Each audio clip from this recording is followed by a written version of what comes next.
Pourquoi telle métastase dans tel cancer?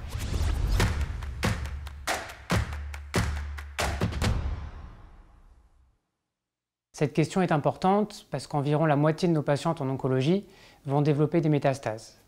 Et on se pose la question, pourquoi une patiente avec un cancer du sein va avoir des métastases possiblement dans le foie, dans le poumon, dans les os, des ganglions, voire le cerveau, et par exemple un patient avec cancer de prostate n'aura que des métastases dans les ganglions ou les os.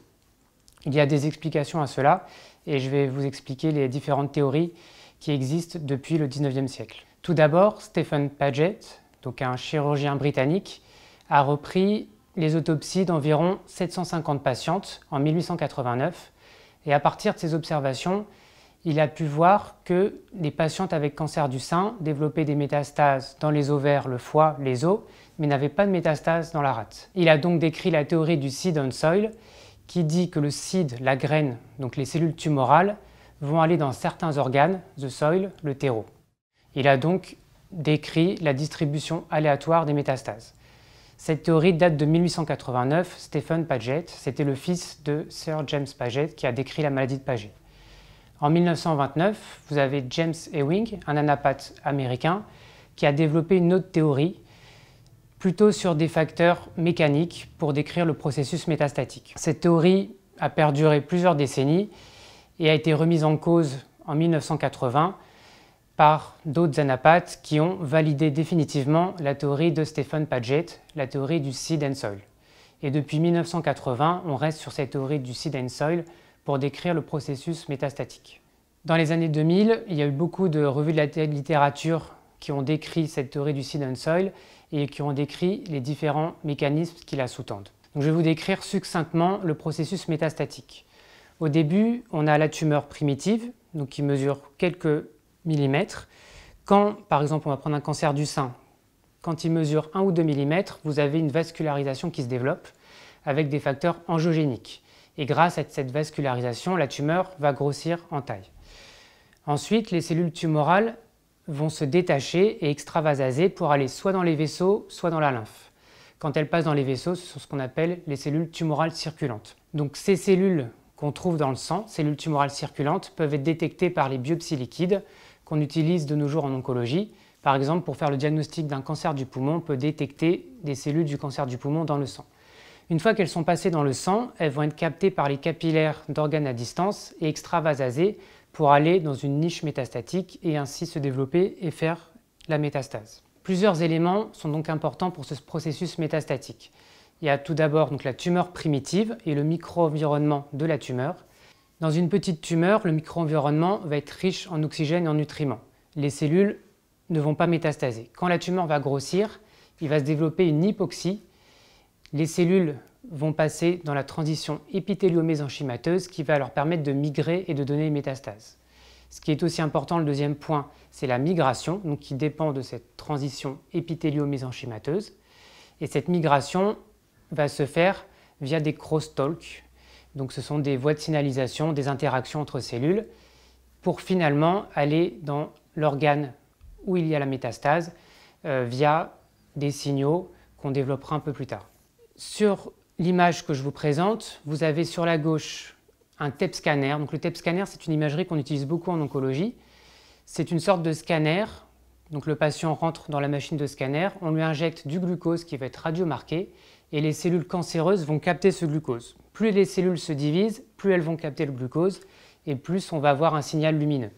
Donc sur les deux images à gauche et à droite, ce ne sont pas des signaux lumineux mais ce sont des images noires. Plus c'est noir, plus il y a du cancer.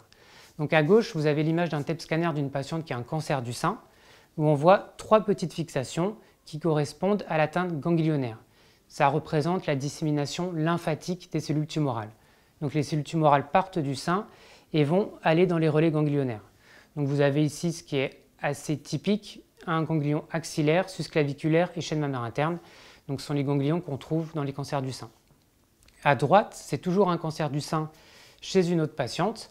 Et vous voyez que là, les images sont totalement différentes. Vous voyez des points noirs sur tout le corps, donc une dissémination hématogène.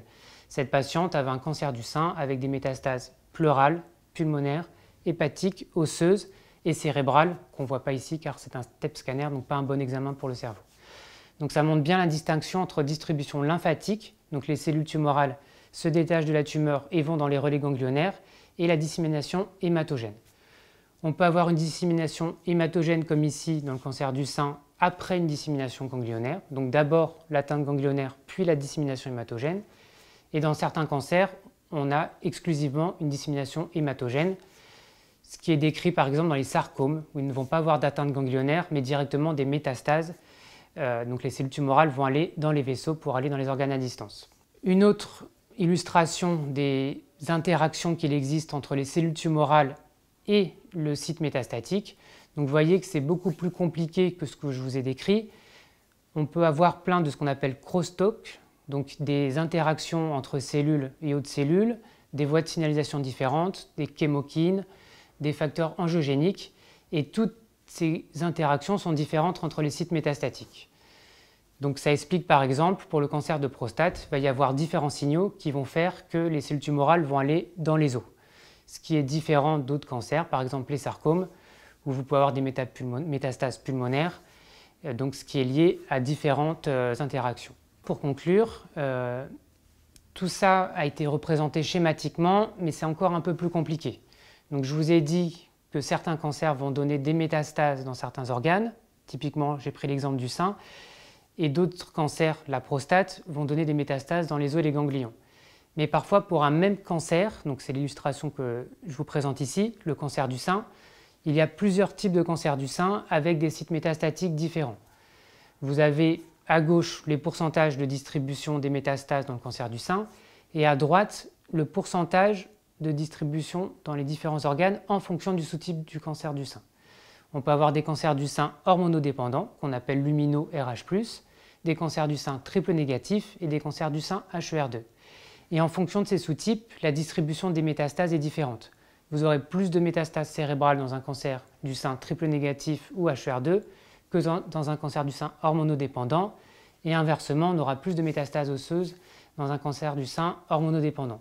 Donc tout ça met un peu de complexité dans le processus métastatique, mais on s'y retrouve dans notre pratique courante. Donc ce topo est important parce que quand vous avez un patient ou une patiente qui arrive avec plusieurs métastases, mais pas de primitif, donc ça arrive.